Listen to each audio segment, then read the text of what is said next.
Hello, I'm David Chaston with 90 at 9, brought to you by interest.co.nz. This week at everything you need to know in 90 seconds at 9 o'clock, with news markets are reacting to continuing gains in China. But first in Jackson Hole, Wyoming, Janet Yellen defended a series of regulatory responses to the GFC, facing off a White House and Republican calls to water down the Frank-Dodd banking reforms. She said that these reforms have made the financial system safer. And Mario Draghi, the ECB boss, is emphasising multilateral cooperation and regulatory coordination. The last thing he wants is the US taking an insular approach to reforms. He is calling for patience with the current approaches. In Germany, their federal budget surplus hit a record $18.3 billion for the first half of 2017, thanks to a solid economic performance and rising tax revenue.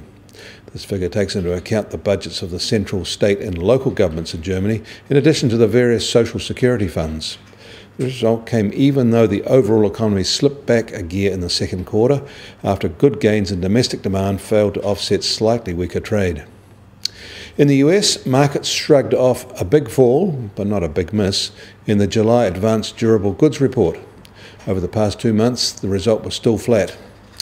Still, it is one data item that is seeing market enthusiasm for future prospects wane, and there are reports the smart money is moving out of equities. The long expansion is aging. The clouds over the consequences of a dishevelled US Congress and White House are growing. In China, they're still reporting fast-rising industrial profits. From January to July, industrial companies with annual revenue over $4 million reported profits up 21% from the same period in 2016.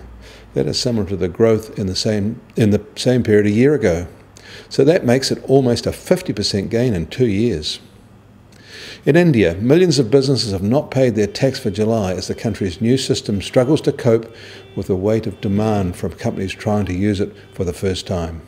There are reports of a range of problems with the online platform for the country's national GST system, including poor connectivity, insufficient space for file invoices, and payments not being registered.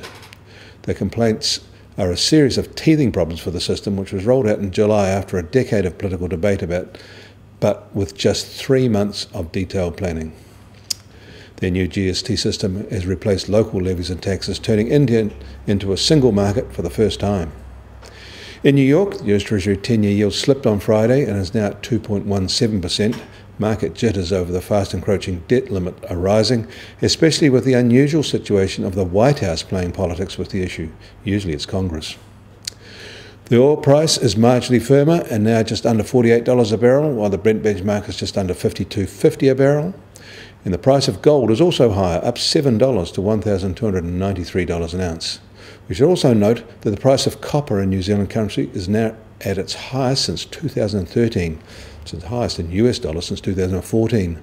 The price of copper is said to be a bellwether indicator in the industrial sector.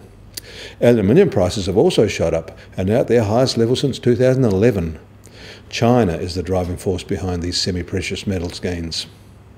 And the Kiwi dollar, however, is basically unchanged today at 72.4 US cents. On the cross rates, where it's stable at 91.3 Aussie cents and a little weaker at 60.7 euro cents. As a result, the TWI is at 74.7.